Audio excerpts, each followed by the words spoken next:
Merci Gilles.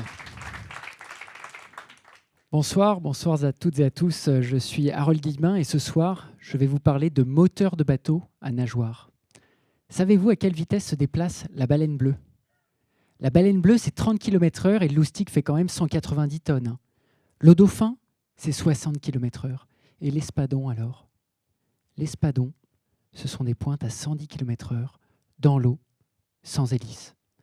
L'humanité a beaucoup de choses à apprendre de la nature et bizarrement, elle s'est dirigée vers des solutions tout autres, à hélice, plutôt qu'à nageoire.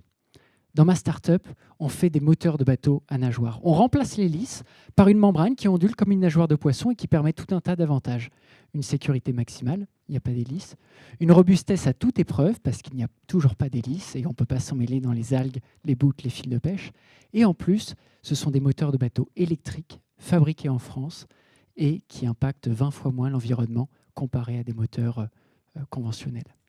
Alors, je pense que cette innovation est due à trois piliers fondamentaux. Le succès de cette innovation est dû à trois piliers fondamentaux de cette innovation responsable. Finalement, le premier pilier, c'est l'inspiration. L'inspiration de l'humain par la nature, l'inspiration saine, peut-être même l'inspiration la plus pure qu'il soit, celle qui nous vient quand on regarde la nature et que l'on s'aperçoit que tout est déjà devant nous. C'est cette inspiration qui a permis à l'inventeur de cette technologie de trouver cette nageoire pourtant si évidente. L'inventeur de cette technologie s'appelle Jean-Baptiste Drevet. Malheureusement, Jean-Baptiste Drevet nous a quittés l'année dernière subitement. Jean-Baptiste a regardé la nature et il a tout de suite été convaincu qu'une autre solution pouvait exister pour propulser des bateaux autrement qu'avec une hélice, mais plutôt avec une nageoire en s'inspirant des poissons et des mammifères marins.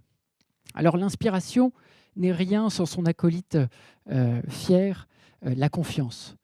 Dans un projet innovant, la confiance en l'autre, la confiance en soi, la confiance plus généralement en votre source d'inspiration est clé. Elle vous permet finalement d'agréger autour de vous une équipe performante et loyale. Finalement, la confiance est un catalyseur. Elle rassemble à vos côtés vos clients, vos sous-traitants et vos investisseurs. La confiance permet d'embarquer les gens. Et finalement, elle n'est rien non plus sans la persévérance. Alors la persévérance, ça peut paraître un peu trivial pour un projet entrepreneurial et innovant, mais c'est principal, parce que sans la persévérance, finalement, vous n'arrivez pas à passer de l'idée au marché. Et ça, c'est clé. En plus, en tenant la distance. Alors si jamais vous souhaitez monter une aventure dans l'innovation responsable, eh bien écoutez, je n'ai que 3 conseils à vous donner. Trouvez votre source d'inspiration, cultivez votre confiance et soyez persévérant. Merci beaucoup.